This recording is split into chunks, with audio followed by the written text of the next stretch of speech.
Hi friends, வாங்க இன்னைக்கான எபிசோடில் என்ன நடக்குதுன்னு சொல்லிட்டு பார்க்கலாம். ஃபர்ஸ்ட் டைம் பார்க்குறீங்கன்னா மறக்காமல் என் சேனலை சப்ஸ்கிரைப் பண்ணிக்கோங்க. ஹீரோயினுக்கு தன்னுடைய ஃப்ரெண்டு யான் கால் பண்ணிட்டு இந்த மாதிரி நாளைக்கு ஒரு ஆஃபீஸ்க்கு போடி எங்கள் வீட்டுக்காரர் உனக்கு வேலை ஏற்பாடு பண்ணியிருக்காரு அப்படின்னு சொன்னோன்னே ஹீரோயினுக்கு ரொம்ப குஷியாக போகுது. தேங்க்யூன்னு சொல்லிட்டு இருக்கா. இல்லி பொண்ணு என்ட்ராரா வீட்டுக்குள்ளக்கு. நீ யாருமான்னு சொல்லி கேட்டா இந்த வீட்டுக்கு நானும் ஒரு ஓனர் தான் அப்படின்னு சொல்லிட்டு ரொம்ப தெனாவிட்டா சொல்ல, உன் ஹஸ்பண்டுக்கு நான் ஃபர்ஸ்ட் ஒய்ஃப் அப்படின்ற மாதிரி இந்த வில்லி பொண்ணு யானுக்கு ஒரு மாதிரியா ஆயிடுது. நான் சும்மா சொன்னேன், உன் ஹஸ்பண்டோட கசின் தான் நான் அப்படின்னு சொல்லிட்டு இங்கே வில்லி பொண்ணு இந்த வீட்டில் தான் தங்க போகிறேன்னு சொல்லிட்டு இருக்கா. இங்கே ஹீரோயின் வந்து கம்பெனிக்கு வரா, ஹீரோ கம்பெனிக்கு. இது பார்த்தா லூன் போட்டிருக்கு, நம்ம ஹீரோ பேர் மாதிரி இருக்கே அப்படின்னு கொஞ்சம் யோசிக்கிறா.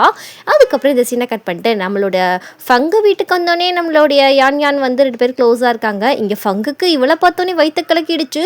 நீங்க என்ன பண்ணுற அப்படின்னு சொன்னா, அண்ணா உன்னை பார்க்க தான் நான் வந்திருக்கேன் அப்படின்னு சொல்லிட்டு இருக்கா. யான் நகண்டு போக உடனே ஃபங்கு வில்லி பண்ண கூட்டிகிட்டு போயிட்டு, அடிப்பாவி இங்கே என்னடி பண்ணிட்டு இருக்க, அவளுக்கு மட்டும் தெரிஞ்சிச்சு அவ்வளவுதான் அப்படின்னு சொல்றப்போ, அப்பனா என் கூட வந்துரு நீனு, அதுக்கப்புறம் எல்லா பிரச்சனையும் சால்வ் ஆயிடும் அப்படின்ற மாதிரி இவ பிளாக்மெயில் பண்ண. இங்க வந்து ஹீரோயின் வந்து இன்டர்வியூக்கு வந்தா இல்லையா, இது மாதிரி ஃபங்கு சொன்னதுனால இவங்களுக்கு வந்து எல்லாமே வந்து கன்ஃபார்ம் ஆயிடுச்சு. வேலை நிறைய சேலரி கொடுக்குறேன்னு சொன்னோன்னே ஹீரோயினுக்கு சந்தோஷம் தாங்க முடியல. இங்க வந்து ஃபங்கு வந்து சாப்பிட்டுட்டு இருக்கான் எல்லாரு கூடயும். அப்போ வந்து இந்த வில்லி பொண்ணு என்ன பண்றானா, தன்னுடைய ஒரிஜினல் லவ் ஸ்டோரி சொல்லிட்டு இருக்கா. இங்க ஃபங்குக்கு அப்படியே பொறை ஏறுது. என்னங்க ஆச்சு அப்படின்ற மாதிரி இவ கேட்டுட்டு இருக்கா. இது மாதிரி என்னோட லவர் என்னை ஏமாத்திட்டு போயிட்டான் அப்படின்ற மாதிரி இவ பயங்கரமா வில்லி பொண்ணு கதை விட்டுட்டு இருக்கா. இங்க ஹீரோயின் வந்து நம்ம பிளே பாய் பையனை தான் மீட் பண்றா. அட்வர்டைஸ்மெண்ட் டிபார்ட்மெண்ட்ல தான் நம்ம ஹீரோயின் வேலை செய்ய போறா. அதுல வந்து ஹெட் வந்து பிளே பாய் பையன் தான். அவனும் சொல்லி விட்டுட்டு இவளை பயங்கரமா வரவேற்க அப்படி 2 பேத்துக்குள்ள கொஞ்சம் ஒரு கனெக்ஷன் ஏற்படுது. இங்க ஹீரோயின் வந்து அந்த டெசர்ட் ஷாப்பை வந்து க்ளோஸ் பண்ணிட்டு வந்துட்டு இருக்கப்போ இப்போ ஹீரோ வந்து நிக்கிறான். ஹீரோயின் இக்னோர் பண்ணிட்டு போறப்போ, ஹே என்ன உனக்கு கண்ணு தெரியலையா, நான் இங்கே தானே நிக்கிறேன், எதுக்காக நீ இக்னோர் பண்ணிட்டு போற அப்படின்னு சொல்றப்போ, அப்பா உன் கூட பேச நான் கொஞ்சம் கூட விரும்பல, தயவு செய்து விட்டுரு, இனிமே உன்னை நான் பார்க்கணும்னு நினைக்கவே இல்லை என் லைஃப் டைம்ல அப்படின்னு சொல்லிட்டு இவ போக, சரி போ என் கையில மாட்டாமையா போயிட போற அப்படின்னு சொல்லிட்டு ஹீரோ நினைச்சிட்டு இருக்கான். ஜின் பழையபடி குடிச்சிட்டு வரான் வீட்டுக்கு. இன்னைக்கு அந்த பொண்ணு என்கிட்ட ரொம்ப க்ளோஸா நடந்துக்கிட்டான, கல்யாணம் பண்ணணும் ஏன் இவ்வளவு பிடிவாதம் பிடிக்கிறா, செம்ம ஹாட்டான கேர்ள் அப்படின்னு சொல்றப்போ, இங்க ஹீரோ என்னடா சொல்ற அப்படின்னு சொல்லிட்டு முழிச்சிட்டு இருக்கான். என்கிட்ட பிஸியா இருக்கேன்னு சொல்லிட்டு இவன் கூட போய் கூத்தடிச்சிட்டு இருக்காளா அப்படின்னு சொல்லிட்டு இங்க ஹீரோக்கு ஒரு பக்கம் பொசசிவ்னஸ் அதிகமாகுது. ஹீரோயின் காலையில குடுகுண்டு வந்து ஃபர்ஸ்ட் டைம் ஆஃபீஸ்க்கு வரா. அப்படியே போய் அந்த எலிவேட்டர்ல ஏறுறா. மூடுறதுக்குள்ளேயே ஹீரோ நீயா அப்படின்ற மாதிரி பார்த்துட்டு இருக்கான். ஹீரோயின் ஹீரோவை பார்த்துட்டு, அடப்பாவி இந்த ஆஃபீஸ்ல நீ என்னடா பண்ற, இப்படி உன் முகத்திலே முடிக்க கூடாதுன்னு நினைச்சேன், இன்னைக்கு அதிர்ஷ்டமே சரியில்லை அப்படின்னு சொல்லிட்டு இவ புலம்ப. ஹீரோ குனிஞ்சு பார்த்தா, ஏன் ஆஃபீஸ்ல அட்வர்டைஸ்மெண்ட் டிபார்ட்மெண்ட்ல தானே வேலை செய்யற, இருக்கடி உனக்கு செத்த நீ இன்னைக்கு அப்படின்னு சொல்லிட்டு மனசுல நினைச்சிட்டு, தாயே உன் ஃப்ளோர் வந்துருச்சு, கொஞ்சம் உன் ஹீல்ஸை கால்ல இருந்து எடுக்கிறியா அப்படின்னு சொன்னோன்னே ஹீரோயின் அப்பதான் தெரியுது. அப்படியே எடுத்துட்டு அமைதியா இருக்கா. மற்றவங்கக்கிட்ட மன்னிப்பு கேட்கணுன்ற அறிவு கூட உனக்கு இல்லையா அப்படின்னு சொல்லி கேட்குறப்போ, சரி சாரி அப்படின்ற மாதிரி சொல்லிட்டு போறா. இரு உனக்கு வச்சிருக்கேன் ஆப்பு அப்படின்னு சொல்லிட்டு ஹீரோ நினைச்சிட்டே போனோடனே டக்குன்னு என்ன பண்றானா, அட்வர்டைஸ்மெண்ட் டிபார்ட்மெண்ட்டுக்கு கால் பண்ணி எல்லாருக்கும் ஒரு மீட்டிங் இருக்கு வந்து சேருங்க அப்படின்னு சொல்றப்போ எல்லாரும் அந்த மீட்டிங்க்கு வந்துடுறாங்க. ஹீரோ அப்போதான் என்ட்ரி கொடுக்குறான். நம்ம ஹீரோயின் இவன் எதுக்கு இங்க வரான் அப்படின்னு சொல்லிட்டு யோசிச்சுட்டு, நான் நினைச்சேன் இவன் பேர் வந்து லூன் ஸ்டார்ட் ஆகுதே கம்பெனி பேருன்னு சொல்லிட்டு, இவன் தான் பாஸா இருப்பான்னு சொல்லிட்டு நான் நினைச்சு கூட பார்க்கல, இப்படி வந்து சிக்கிக்கிட்டேனே அப்படின்னு சொல்லிட்டு ஹீரோயின் முகத்தை மறைச்சிட்டு உட்கார்ற. நீ எப்படி மறைச்சாலும் நீ ஒன்றும் மறைஞ்சோன்னு போயிட மாட்டேன், கண்ணுக்கு நல்லாவே தெரியற அப்படின்னு சொல்லிட்டு ஹீரோ ஒரு பக்கம் பார்க்க, ஐயோ பார்க்குறானேன்னு சொல்லிட்டு ஹீரோயின் ஒரு பக்கம் வந்து ரொம்ப கூச்சப்பட்டுட்டு உட்காந்துருக்கா. அப்படியே நார்மலாக ஒரு மீட்டிங்கை போட்டு எல்லாட்டையும் பேசி முடிச்சதுக்கப்புறம் நம்ம ஹீரோ வரான். நான் வந்து இங்கே இருக்கிற எல்லாருக்குமே ஒரு டிசிப்ளைன் சொல்லி கொடுக்கணும்னு சொல்லிட்டு நினைக்கிறேன். காலையில் ஒரு குட்டி ஸ்டோரி ஒன்று எனக்கு நடந்துச்சு. எலிவேட்டரில் போகிறப்போ ஒருத்தவங்க என் காலை மிதிச்சாங்க, சாரி சொல்லணும்னு கூட அவங்க நினைக்கல, அப்படி இன்டீசென்டான ஒரு கேரக்டரோட யாருமே யாரு கூடயும் பிஹேவ் பண்ணக்கூடாது அப்படின்னு சொல்லிட்டு, நம்ம ஹீரோயினை கொஞ்சம் என் ஆஃபீஸ் ரூமுக்கு வரியா அப்படின்னு சொல்லிட்டு நம்ம ஹீரோ கூப்பிட்டுட்டு போகிறான். அங்கே பார்த்தா மீரா இருக்கா. இந்த பொண்ணு இங்கே என்ன பண்ணுறா அப்படின்னு சொல்லி கேட்டா, இவ புதுசாக சேர்ந்த ஸ்டாஃப் அப்படின்னு சொல்கிறப்போ, இவ்வளோ எதுக்கு சேர்த்தீங்க அப்படின்னு அவ சொல்ல வர, கொஞ்சம் அமைதியாக இருக்கு, அவகிட்ட நான் பேச வேண்டிய விஷயம் நிறையா இருக்குன்னு சொல்லிட்டு மீராவை அனுப்பிட்டு நம்ம ஹீரோ அப்படியே முறைச்சு பார்க்குறான். அடப்பாவி சொல்லாம எதுக்குடா என்னை இப்படி வெறிக்க பார்க்குற அப்படின்னு சொல்லிட்டு நினச்சிட்டு நம்ம ஹீரோ வந்து உட்கார சொல்கிறான். சாரி இது உங்கள் கம்பெனின்னு தெரிஞ்சு வந்திருக்கவே மாட்டேன்டா அப்படின்னு சொல்லிட்டு மரியாதை இல்லாமல் பேச ஹீரோ சொல்கிறான், கொஞ்சம் நேரத்துக்கு முன்னாடி தான் டிசிப்ளைன்னா என்னன்னு சொல்லிட்டு மீட்டிங்கில் சொன்னேன், உனக்கு புரியாதா அப்படின்னு சொல்கிறப்போ, ஆல்ரெடி உங்ககிட்ட சண்டை போட்டு என் ஜீவனே போயிடுச்சு, இனிமேல் சண்டை போடுறதுக்கு என்கிட்ட ஒன்றுமே இல்லை, நான் கிளம்புறேன் அப்படின்னு சொல்கிறப்போ ஹீரோ சொல்கிறான், கொஞ்சம் நில்லுமா, உங்ககிட்ட பேசுறதுக்கு நிறைய விஷயம் இருக்குது, அதுக்கப்புறம் என் தம்பிக்கும் உனக்கு எப்படி போகுது, என் தம்பியை நீ வளைச்சு போட்டுட்ட, உனக்காக அவன் வந்து வீட்டுக்கு எவ்வளவோ செலவு பண்ணியிருக்கான், உனக்கும் அவனுக்கு எப்படியாப்பட்ட ரிலேஷன்ஷிப்னு சொல்லிட்டு போ, சின்ன பையனை எப்படி மயக்கின அப்படின்னு சொல்லி கேட்குறப்போ, நீ உன் சொந்த தம்பியை பற்றி இப்படி தப்பா பேசுகிற, உன்ன மாதிரி ஒரு ஆளை பார்த்ததே கிடையாது, உன்னை விட அவன் எவ்வளோ பெட்டர் அப்படின்னு சொல்கிறப்போ, இதை மாதிரி இன்னொரு வார்த்தை நீ உன் தம்பியோட என்னை வச்சு சேர்த்து பேசுனா உனக்கு அவ்வளவுதான், அவன் எனக்கு ஒரு குட் ஃப்ரெண்ட் அவ்வளவுதான் அப்படின்ற மாதிரி இவ சொல்லிட்டு, இனிமேல் வேலையை வேணா ஒரு மண்ணாங்கட்டி வேணாம் அப்படின்னு சொல்லிட்டு தூக்கி போட்டுட்டு போயிட்டு இருக்கா. பத்தா குறைக்கு மீரா வேற விட்டுக்கிட்டு இருந்திருக்கா.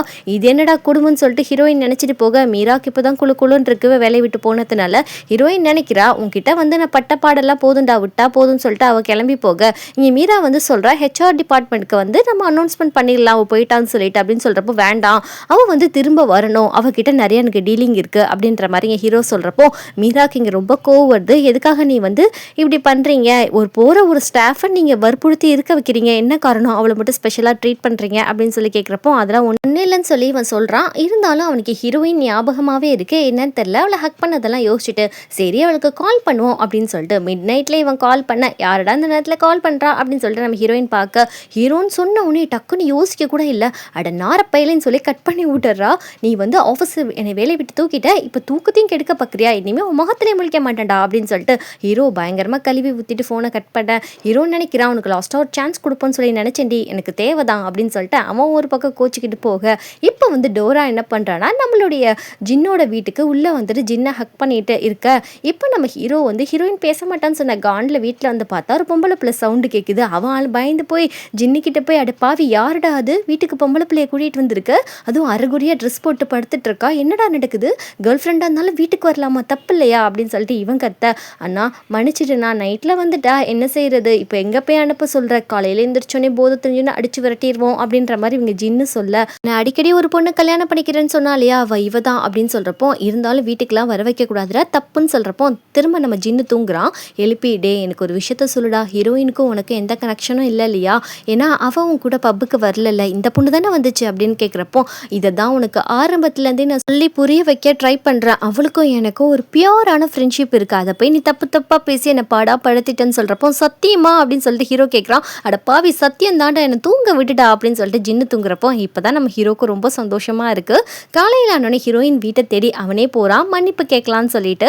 கரெக்டாக நம்ம ஹீரோ போய் கதவை தட்ட, ஹீரோயின் பார்த்தோன்னே, அட பாவி பையிலே நீயா அப்படின்னு சொல்லி டோரை லாக் பண்ண போக, ஹீரோ லாக் பண்ண விடாமல், சாரி நான் உங்ககிட்ட மன்னிப்பு கேட்க தான் வந்திருக்கேன், ப்ளீஸ் ஒரு 5 நிமிஷம் உங்ககிட்ட பேசணும், எனக்கு கொஞ்சம் அலோ பண்ணு அப்படின்னு சொல்லிட்டு கேட்குறப்போ, சரி உள்ளவான்னு சொல்லிட்டு நம்ம ஹீரோயின் உட்கார வச்சுட்டு என்ன பண்ணுறாங்கன்னா, கிச்சன்லேருந்து கத்தி எடுத்துகிட்டு வந்து ஏதாவது பேசினா வாயை வெட்டிடுமா பார்த்துக்கோ அப்படின்னு சொல்ல, கொஞ்சம் அது பொம்பளை பிள்ளை மாதிரி நடந்துக்கிறியா, எதுக்கு இவ்வளோ ஹார்ஷாக பிஹேவ் பண்ணுற, மன்னிப்பு கேட்க தானே வந்தேன், சாரி என்னை மன்னிச்சிடு, உனக்கும் என் தம்பிக்கும் தப்பாக கனெக்ஷன் இருக்குன்னு சொல்லிட்டு நான் நினச்சிட்டேன், அவன் உனக்கு அந்த 20% டிஸ்கவுண்ட் கொடுத்தான் இல்லையா, அதனால தான் நான் தப்பாக நினச்சிட்டேன், சொல்லப்போனால் அந்த 20% டிஸ்கவுண்ட் வந்து எங்கள் கம்பெனிலேருந்து நாங்கள் கொடுக்கல, அது டவுன் பேமெண்ட்டாக அவனுடைய காரை விற்று அந்த மணியை தான் வந்து உனக்கு பே பண்ணா, அதனால தான் நான் தப்பாக நினச்சிட்டேன், மற்றபடி ஒன்றும் இல்லை, நான் சொல்கிறத நீ நம்பலைன்னா நீயே வாயேன், நம்ம போய் ஆஃபீஸில் போய் கேட்கலான்னு சொல்கிறப்போ, சரி நான் ஆஃபீஸ்க்கு வரேன், ஒரு வேளை உன் தம்பி எனக்கு வந்து காசு கொடுத்துருந்தானா அது உனக்கு திருப்பி கொடுத்துறேன்னு சொல்கிறப்போ, இங்கே ஹீரோயினோட அம்மா வந்துட்டு யார் அந்த பையன் சொல்லி எட்டி பார்க்குறாங்க. ஹீரோயின் சொல்கிறா, அம்மா குரேன்றமா போகிற டைம் ஆச்சு, போய் பாருங்க போங்க அப்படின்னு சொல்லிட்டு அனுப்பி விட்டுட்டு போக,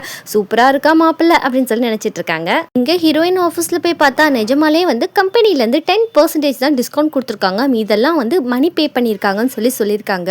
இதை பார்த்த ஹீரோயின் ஒரே ஷாக்காக, சரி இப்போ என்ன அப்படின்னு சொல்லிட்டு பஞ்சாயத்துக்கு நம்ம ஜின்னையும் கூப்பிட்டுருக்காங்க. சரி நீ வந்து டவுன் பேமெண்ட் எனக்கு கட்டியிருக்க, அந்த காசு எனக்கு வேண்டாம், ஏன்னா வந்து அந்த பணத்தை நான் உனக்கு திருப்பி கொடுத்துட்றேன் அப்படின்னு சொல்கிறப்ப, இங்கே ஜின்னு சொல்கிறான், வேணாம் அது நான் உனக்காக கொடுத்தது, அதை நீ திருப்பி கொடுக்க வேணாம், நான் ப்ராமிஸ் பண்ணியிருக்கேன் இல்லையா, எங்கள் அண்ணனுக்கு இதுக்கும் எந்த உடன்பாடும் கிடையாதுன்னு சொல்கிறப்போ, ஆமாப்பா எனக்கும் இதுக்கும் எதுவும் கிடையாது, நீனா திருப்பி கொடுக்க வேணாம் அப்படின்ற மாதிரி ஹீரோ பேசுகிறான். அது வந்து பெரிய கேவலமாக போயிடும், அது போக தம்பி வந்து பெண்களை ரொம்ப பிடிக்கும், அடிக்கடி இப்படி தான் கொடுப்பான் அப்படின்னு பேசுகிறப்போ, பாவி பிள்ளையும் கிள்ளி விட்டு தொட்டிலையும் ஆட்டுறியா, என்கிட்ட பணத்தை கூடன்னு பேசிட்டு இங்கே வந்து இப்படி பேசிகிட்டு இருக்கியா அப்படின்ற மாதிரி ஹீரோவும் பயங்கரமாக சண்டை போட்டுட்டு இருக்காங்க.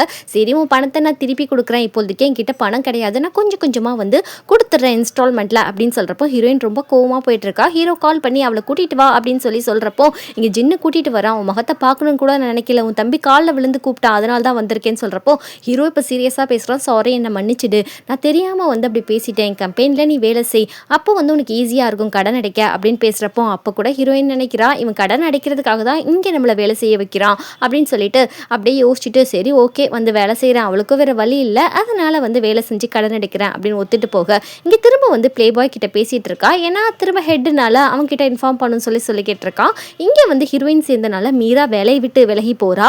ரிசைன் கொடுத்துட்டு இது மாதிரி நான் இங்கே வேலை செய்ய மாட்டேன் அப்படின்னு சொல்லிட்டு போகிறப்போ ஹீரோக்கு ஒன்றுமே புரியல, எதுக்கு மீரா திடுதுப்புன்னு இப்படி நடந்துக்கிறா அப்படின்னு சொல்லிட்டு அப்படியே ஹீரோ ரொம்ப சோகமாறா. நெக்ஸ்ட் சீனில் வந்து ஜின்னு போய் மீரா கிட்ட பேசுகிறான். நீ எதுக்காக வேலையை விட்டு போனேன்னு சொல்லி கேட்டால் உங்க அண்ணனுக்கும் ஹீரோயினுக்கும் என்ன சம்மந்தம் இருக்குது, அவங்க ஏதோ பழகிற மாதிரி எனக்கு தெரியுது, ஏதோ டேட்டிங் பண்ணுற மாதிரி இருக்குது அப்படின்னு மீரா சொல்கிறப்போ என்னது அவங்க டேட்டிங் பண்ணுறாங்களா, அவங்க 2 பேரும் பரபர எதிரி, அவங்க 2 பேருக்கு இப்படி செட் ஆகும் அப்படின்னு சொல்கிறப்போ என்ன சொல்கிற நிஜமாதானா அப்படின்னு சொல்லிட்டு இங்கே மீரா ஹாப்பியாக ஒன்று மட்டும் தெரிஞ்சுக்கோ, உங்கள் அண்ணனை நான் லவ் பண்ணுறேன், அவனை தவிர எனக்கு யாரும் இல்லை அப்படின்ற மாதிரி இங்கே மீரா சொல்கிறா. அப்போ தான் ஒரு ஃப்ளாஷ்பேக்கில் காமிக்கிறாங்க. ஹீரோ வந்து பார்க்குறப்போ இந்த மாதிரி மீராவுடைய அப்பா இறந்து போயிருப்பாரு. மீரா பயங்கரமாக அழுகிற அப்பான்னு சொல்லிட்டு ஹீரோ தான் இது ஒரு வகையில் இதுக்கு காரணமாக இருப்பான். அதனால மீராவை நான் பார்த்துக்கிறேன்னு சொல்லியிருப்பான். இப்போ வந்து ஜின் வந்து சொல்கிறான், நான் சீரியஸாக ஒரு விஷயம் கேட்குறேன், நீ மீராவை லவ் பண்ணுறியா இல்லையா, அவள் உன்னை ரொம்ப ரொம்ப லவ் பண்ணிட்டு இருக்கா அப்படின்னு சொல்கிறப்போ எதுக்காக நீ இவ்வளோ சீரியஸ் ஆகுற, அதை நான் பார்த்துக்கிறேன்னு சொல்லிட்டு இங்கே வந்து ஹீரோ சொல்லிடுறான். மீராவை கூட்டிகிட்டு போகிறப்போ மீரா பல கேள்வி கேட்குறா. ஹீரோயினுக்கும் உனக்கும் என்ன தொடர்பு இருக்குது அப்படின்னு சொல்லி கேட்டால் இங்கே பாரு ஃபர்ஸ்ட் டைம் அவளை பார்த்தோன்னே எனக்கு பிடிக்கல, பயங்கரமாக சண்டை வந்துச்சு, அவள் தான் என்கிட்ட வம்பு வளர்த்தா, அவளை வந்து கொஞ்சம் கடன் என்கிட்ட கொடுக்க வேண்டியது இருக்குது, அதனால இந்த ஆஃபீஸில் வேலை செய்ய சொன்னேன், 2 பேருக்குள்ள ரிலேஷன்ஷிப் அவ்வளோதான் சொல்கிறப்போ உனக்கு கேர்ள் ஃப்ரெண்டாக இருந்தால் அது நான் மட்டும் தான் இருக்கணும் அப்படின்றத மீரா இங்கே மென்ஷன் பண்ணுறா. மறுநாள் ஆனோடனே ஹீரோயின்ட்ட போய் நம்ம மீரா பேசுகிறா. வேலைக்கு வந்துட்டா மீரா. இது மாதிரி என்னை ஃபர்ஸ்ட் டைம் எப்போ மீட் பண்ணீங்க அப்படின்னு சொல்லி மீரா கேட்குறப்போ எனக்கு ஞாபகம் இல்லையேன்னு சொன்னதுக்கப்புறம் ஹீரோயின் இது மாதிரி ஹீரோக்கு கிஸ் எல்லாம் கொடுத்துருப்பா இல்லையா, அது ஞாபகம் வந்துட்டு சாரிங்க அன்றைக்கி ஒரு ட்ரபிள் மேக் பண்ணதான் நான் அப்படி பண்ணேன்னு சொல்லி ஹீரோயின் சொல்கிறப்போ நீங்கள் ஒன்று நினச்சிக்கோங்க, ஹீரோக்கும் எனக்கும் வந்து கல்யாணம் ஆக போது, அவன் என்னோட பாய் ஃப்ரெண்ட், இது ஆஃபீஸ் ஃபுல்லாக தெரியும், அதை வந்து நீங்கள் தெரிஞ்சுக்கணும் அப்படின்னு சொல்கிறப்போ சரி நீங்கள் சொல்கிறது எனக்கு புரியுது, கண்டிப்பாக உங்களுக்குள்ள நடுவில் நான் வரமாட்டேன், நீங்கள் வந்து ஹாப்பியாக இருங்க அப்படின்னு சொல்கிறப்போ மீரா சரி அப்படின்ற மாதிரி அவளும் ரொம்ப ஹாப்பியாரா. ஹீரோ உங்கள் அப்பாவுக்கு கடைக்கு தான் வந்து ஜூஸ் சாப்பிட அவரும் வழக்கம் போல பழையனுக்கு பிடிச்ச அந்த மேகோ சாகோ வந்து எடுத்துட்டு வந்து கொடுக்குறாரு. ஹீரோயின் எங்க அப்படின்னு சொல்லி கேட்டா அவ கொஞ்சம் வேலையில கொஞ்சம் பிஸியா இருக்காப்பா, அவ புது வீட்டுக்கு போறா இல்லையா, அதனால அவ வேலைக்கு வரல, அவ ரொம்ப நல்ல பொண்ணுப்பா, அவளுக்கு இன்னும் பாய் ஃப்ரெண்ட் கிடைக்கல, ஆனா அவளுக்கு கிடைச்ச பாய் ஃப்ரெண்ட் யாராவது கிடைச்சாங்கன்னா அவங்க தான் உலகத்திலே அதிர்ஷ்டமானவங்க, ஏன்னா அந்த பொண்ணு ரொம்ப ரொம்ப ஒரு தங்கமான பொண்ணு, அவ எந்த காரணமே இல்லாம நான் அவ்வளோ டேக் கேர் பண்ணிக்கிறா அப்படின்னு அவளை பத்தி நல்ல விஷயங்கள்லாம் சொல்ல அப்படியே ஹீரோ கொஞ்சம் யோசிக்கிறான். அதுக்கப்புறம் ஹீரோக்கு வந்து அவங்க அப்பாவுக்கு சின்ன வயசுல எப்படி பேக்கிங் பண்றது இதெல்லாம் சொல்லி கொடுத்துருப்பாங்க, அதெல்லாம் அவனுக்கு அப்படியே ஞாபகம் வருது. நெக்ஸ்ட் சீனில் ஹீரோயின் கால் பண்ணி இது மாதிரி உங்கள் அப்பா ஹாஸ்பிட்டலில் அட்மிட் பண்ணியிருக்கோன்னு சொன்னோடனே நம்ம ஹீரோ வந்து எட்டி பார்க்குறான், யாருக்கும் தெரியாமல். ஹீரோயின் வந்ததுக்கப்புறம் எதுக்காக நீங்கள் வரமாட்டேன் தானே சொன்னேன் அப்படின்னு சொல்லிட்டு ஹீரோயின் கேட்க அதெல்லாம் ஒன்றும் இல்லை, நீ கால் பண்ணியேன்னு சொல்லி தான் வந்தேன், என்னாச்சு அவருக்கு அப்படின்னு சொல்லி கேட்டால் ஒன்றும் இல்லை, அவர் கொஞ்சம் மயக்கம் போட்டுட்டாரு, கொஞ்சம் உடம்பு சிக்காக இருக்குது, இப்படியே போனால் கொஞ்சம் கிரிட்டிக்கல் டாக்டர் சொல்லிட்டாங்க அப்படின்னு சொல்கிறப்போ கேட்குறா, உனக்கும் அவருக்கும் என்ன தொடர்பு இருக்குது சொல்லு, உங்களுக்குள்ள ஏதோ ஒரு லிங்க் இருக்குது, இப்படி மறைக்காத, அவருக்கு ஃபேமிலி இருக்குன்னு என்கிட்ட சொல்லியிருக்காரு அப்படின்னு சொல்கிறப்போ ஹீரோ சொல்கிறான், நீ லூசுத்தனமாக பேசாத, எப்போ பாரு ஏன் கோர்த்து விட்டுட்டே இருக்கேன் நீ அவர் கூட அப்படின்னு சொல்லிட்டு பக்கத்தில் வந்துட்டு உன்னையை பார்க்க தான் வந்தேன், உன் கண்கள் ரொம்ப ஈர்ப்பாக இருக்குது, அதை பத்திரமா பார்த்துக்கோ, எல்லாரையும் அதை வச்சு மயக்காத அப்படின்ற மாதிரி இங்கே க்ளோஸாக ஹீரோ கொஞ்சம் பேச இதை யாரோ வந்து ஃபோட்டோ எடுக்கிறாங்க. ஹீரோயின் வந்து மறுநாள் என்ன பண்ணுறான்னா ஹீரோவுக்கு வந்து டெக்ஸ்ட் பண்ணிட்டு இது மாதிரி மொட்டை மாடிக்கு வா அப்படின்னு சொல்லி கூப்பிட்றா.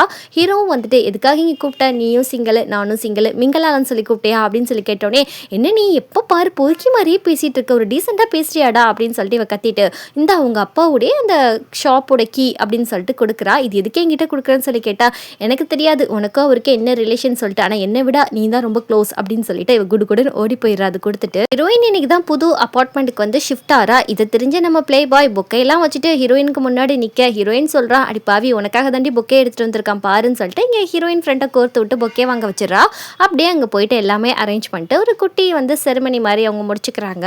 இங்கே ஹீரோ என்ன பண்ணுறான்னா 2 நாளாக அந்த காஃபி ஷாப்பை பார்த்துட்டு இருந்திருப்பான். அதனால அவங்க அப்பாட்ட போய் கீயை கொடுத்துட்டு அதனால ஒன்று வியாபார காசு இருக்குது வச்சுக்கோங்கன்னு சொல்லி கொடுத்துட்டு போகிறப்போ ஹீரோயின் கேட்குறா, பரவாயில்லையே நீ பார்க்க வந்திருக்கே அவரை அப்படின்னு சொல்லி கேட்குறப்போ சரி உங்ககிட்ட நான் ஒன்று கேட்கணும், உனக்கு என் மேலே எதுவும் இன்ட்ரெஸ்ட் இருக்கா, நீ என்கிட்ட எதுவும் மறைக்கிற மாதிரி எனக்கு தெரியுது அப்படின்னு சொல்கிறப்போ நான் எதுக்குடா உனக்கிட்ட எதுவும் மறைக்கணும், எனக்கு என்னடா தேவை இருக்குது அப்படின்னு சொல்லி கேட்குறப்போ எதுக்காக நீ காஃபி ஷாப்புக்கு வரல, ஏன் என்கிட்ட கொடுத்துட்டு போனா, நீயும் பார்ட் டைமாக தானே ஜாப் பண்ணுற, நீ எதுக்காக வரல அப்படின்னா ஏதோ என்கிட்ட இருந்து மறைக்கிற, நீ என்ன மறைக்கிற சொல்லு அப்படின்னு சொல்கிறப்போ சரி உண்மையை சொல்கிறேன், நான் வந்து உன்னை பார்க்க விரும்பல, உன் கூட க்ளோஸ் ஆக விரும்பல, நீ என்கிட்ட டிஸ்டன்ஸ் மெயின்டைன் பண்ணு அப்படின்ற மாதிரி ஹீரோயின் சொல்ல இதை பார்த்து நம்ம ஹீரோக்கு செம்ம காண்டாகுது. ஜிம்மில் போய் மொத்த கோவத்தையும் காமிச்சிட்டு இருக்கான், க்ளோஸ் ஆகக்கூடாதுன்னு இவ எப்படி சொல்லுவா அப்படின்னு சொல்லிட்டு இங்கே வந்து பார்த்தா நம்ம ஃபங்கோட ஒய்ஃப் யான் சொல்லிட்டு இருக்கா, நான் குட்டி ஒரு ரெஸ்டாரண்ட் ஆரம்பிக்க போகிறேன், அதுக்கு நீங்கள் காசு கொடுங்கன்னு சொன்னால் இல்லைம்மா நஷ்டமாயிரும் வேண்டான்னு அவனும் எவ்வளவோ சொல்லி பார்க்குறான். இருந்தாலும் இப்போ வேணும் வேணும்னு சொல்லிட்டு அடம் பிடிக்கிறா. இதெல்லாம் வில்லியும் நோட் பண்ணுறா. இங்கே வந்து ஹீரோயினோட அம்மா கால் வலிக்குது, கை வலிக்குது, ஹார்ட் அட்டாக் வர மாதிரி இருக்குது அப்படின்னு சொல்லிட்டு ஆக்ஷனை போட ஹீரோயின் பயந்துட்டு அம்மா உங்களுக்கு என்ன ஆச்சுமா, நீங்கள் என்ன சொன்னாலும் செய்கிறேன் அப்படின்னு சொல்கிறப்போ அப்படின்னா நீ வந்து ஒரு பையனை வீட்டுக்கு கூட்டிகிட்டு வந்த இல்லையா, நம்ம ஹீரோவை தான் சொல்கிறாங்க, அவனை ஒரு நாள் டின்னர் கூட்டிகிட்டு வரணும் அப்படின்னு சொல்கிறப்போ உனக்கு அவனே தான் வேணுமா, பெட்டர் மாஸ் லைட்டே தான் வேணுமான்னு சொல்லி கேட்டுட்டு இருக்கா. சரி உனக்காக பார்க்குறேன் அப்படின்ற மாதிரி சொல்கிறா அம்மா கிட்ட. இங்கே வந்து மறுநாள் ஆயிடுது. 2 பேரும் சேர்ந்து அந்த காஃபி ஷாப் பார்த்துட்டு இருக்காங்க, அவங்க அப்பாவோட ஷாப்பை. வந்து ஹீரோக்கு திறமசு கொடுக்குறா. அதை பார்த்தா ஹீரோக்கு பிடிக்காது எனக்கு அப்படின்னு சொல்லிட்டு ரொம்ப கோவமா ஹார்ஷா சொல்லிட்டு போக, எதுக்கு நீ இவ்வளோ கோவப்படுற, உனக்காக தானே நான் செஞ்சு கொடுத்தேன், சரி பிடிக்காட்டா ஷாப்பை விட்டு வெளியே போ அப்படின்னு சொல்கிறப்போ ஹீரோ டக்குன்னு ஒரு 2 டிக்கெட் எடுத்து காமிக்கிறான். வரியா நம்ம வந்து நார்த் கொரியா ட்ரிப்புக்கு போகலாம் அப்படின்னு சொல்லிட்டு ஹீரோயினை கூப்பிட, என்னது நீ என்னைய ட்ரிப்புக்கு கூப்பிடுறியா, ஏன் உன் ஆள் மீரா என்னன்னா அவளை கூட்டிகிட்டு போக வேண்டியது தானே அப்படின்னு சொல்லிட்டு ஹீரோயின் சொல்ல, இல்லை அவளாம் வரமாட்டா அப்படின்னு சொல்கிறப்போ உனக்கு தான் நிறைய கேர்ள் ஃபேன்ஸ்லாம் இருப்பாங்களே, கேர்ள் ஃப்ரெண்ட்ஸ் அவங்கள கூட்டிகிட்டு போப்பா அப்படின்னு சொல்கிறப்போ இப்போ வர்றியா இல்லையா அதை மட்டும் சொல்லுன்னு இவன் கத்த. சரி நீ ரொம்ப கோவப்படாத, 2 டிக்கெட்டையும் கொடு, நான் எங்கள் அம்மா கூட போகிறேன் அப்படின்னு சொல்லி இவ குஷியாக. ஹீரோ சொல்கிறான், நான் அப்படி சொல்லவே கிடையாது, நான் 2 டிக்கெட்டும் உனக்கு கொடுக்கல, ஒரு டிக்கெட் தான் உனக்கு கொடுக்க போகிறேன்னு சொல்கிறப்போ சரி நீ எதுவும் சும்மா கொடுக்க மாட்டேன்னு சொல்லிட்டு எனக்கு தெரியும், உனக்கு காசு தானே ஜிபே பண்ணிடுறேன் அப்படின்ற மாதிரி இவ சொல்ல, ஹீரோக்கு வட போச்சே அப்படின்னு சொல்லி தான் இருக்கு. நான் ஹீரோயினை அவனே அறியாமல் அவனுக்கு பிடிக்க ஆரம்பிச்சிருச்சு. அப்படியே அவள் ஹாப்பியாக இருக்கிறத பார்த்து இவனும் ஹாப்பியாகிறான். ஹீரோயினோட ட்ரிப்பு போக முடியலன்னு கொஞ்சம் கவலை. இங்கே பார்த்தா மீரா பார்த்தா நம்ம ஹீரோயின் 2 பேரும் க்ளோஸாக இருக்க மாதிரி ஃபோட்டோஸ்லாம் இருக்குது. அவங்க அம்மா தான் இந்த ஆளை வச்சு வாட்ச் பண்ணியிருப்பாங்க போல். மீரா பார்த்துட்டு என்னம்மா இது அப்படின்னு சொல்லி கேட்டால், அவன் உன்னை ஏமாத்துறாண்டி, வேறொருத்தையை வந்து லவ் பண்ணுறான்னு சொல்லிட்டு நினைக்கிறேன், அதுக்கு நான் விடவே மாட்டேன், இந்த தடவை உனக்கும் அவனுக்கும் நான் கல்யாணம் பண்ணி வச்சிருவேன்னு சொல்கிறப்போ, விடுமா அவங்க அம்மாவுக்கு கூட என்னை பிடிக்காது, ஒருத்தவங்களை ஃபோர்ஸ் பண்ணி லவ் பண்ண வைக்க முடியாது அப்படின்னு சொல்லிட்டு மீரா சொல்கிறப்போ, இல்லை அவங்க கூட தான் உன் கல்யாணம் நடக்கணும் அப்படின்னு அம்மா ரொம்ப பிடிவாதமாக சொல்கிறாங்க. ப்ளே பாய் என்ன பண்ணுறான்னா ஆஃபீஸ் விட்டு போகிறப்போ ஹீரோயின்ட்ட கொஞ்சம் ஒரு ஃபைலை பற்றி உங்ககிட்ட பேசணும், காரில் வா போயிட்டே பேசலாம் அப்படின்னு சொல்கிறப்போ ஹீரோயின் காரில் ஏறுறா. பின்னாடி வர நம்ம ஹீரோ இதை வாட்சும் பண்ணிடுறா. ஹீரோயின் எதுக்கு இந்த டைமில் அவன் கூட போயிட்டு இருக்கான்னு சொல்லிட்டு அவனும் காரை ஃபாலோ பண்ணிட்டு போக, ஹீரோயின் அப்பார்ட்மெண்ட்டுக்கு வந்துட்டு ஹீரோயினுக்கு ஒரு ஜூஸை கொடுக்குறான் குடிக்க. அவளும் குடிச்சிட்டு அப்படியே வந்து இந்த ஃபைலை பற்றி டிஸ்கஷன் பண்ணிட்டு அப்படியே உள்ளே போகிறா. பார்த்தா அவளுக்கு கொஞ்சம் தலை சுற்றுது. என்னடா இது திடுப்புன்னு நம்மளுக்கு தலை சுற்றுது அப்படின்னு நினச்சிட்டு இருக்கப்போ இங்கே வந்து ஹீரோ பார்த்துட்டே இருக்கான், எதுக்கு இவன் கிளம்பாம இன்னமும் அங்கே நின்றுட்டு இருக்கான் அப்படின்னு சொல்லிட்டு இப்போ வந்து பிளான் பண்ணிட்டு நம்மளுடைய ப்ளே பாய் என்ன பண்ணுறான்னா ஹீரோயினுக்கு கால் பண்ணிட்டு, ஐயோ நான் உங்ககிட்ட ஃபைல் கொடுத்துட்டேன், அது எனக்கு வேணும், வந்து வாங்கிக்கிடவா அப்படின்னு சொல்கிறப்போ சரி வாங்கன்னு சொல்லிட்டு அவளும் சொல்லிடுறா. சரியான சான்ஸ்ன்னு சொல்லிட்டு நம்ம ப்ளே பாய் போகிறப்போ நம்ம ஹீரோயின் கதவை திறந்தோடனே என்னாச்சு உங்களுக்கு அப்படின்னு ஒன்றும் தெரியாத மாதிரி கேட்டுட்டு மயங்கி விழுந்துடுறா. அவன் அப்படியே நினச்ச காரியத்தை சாதிக்க போகிறோன்னு ரொம்ப ஹாப்பி ஆகிட்டு அப்படியே போய் நம்ம ஹீரோயின் கிட்ட கொஞ்சம் க்ளோஸாக இருப்போம். இங்கே ஹீரோ வந்து கதவை தட்டுறா. லூமின் கதவை துற, என்ன பண்ணிட்டு இருக்க உள்ளக்க அப்படின்னு சொல்லிட்டு ஹீரோயின் பேரை கூப்பிட்டு தட்ட, ப்ளே பாய் சரியான சமயத்தில் வந்து கெடுத்துட்டான் அப்படின்னு சொல்லிட்டு நம்ம ஹீரோயினை தூக்கிட்டு அப்படியே வெளியே வரதோட இந்த எபிசோட் முடியுது. நெக்ஸ்ட் எபிசோட்ல என்ன நடக்குதுன்னு சொல்லிட்டு பார்க்கலாம். நம்ம ஹீரோயினை பிடிக்க ஆரம்பிச்சிருச்சு. போக என்ன நடக்குதுன்னு சொல்லிட்டு பார்க்கலாம். ஃபர்ஸ்ட் டைம் பார்க்குறீங்கன்னா மறக்காம சேனலை சப்ஸ்கிரைப் பண்ணிக்கோங்க, ஒரு லைக் ஒன்று போட்டு விட்டுருங்க.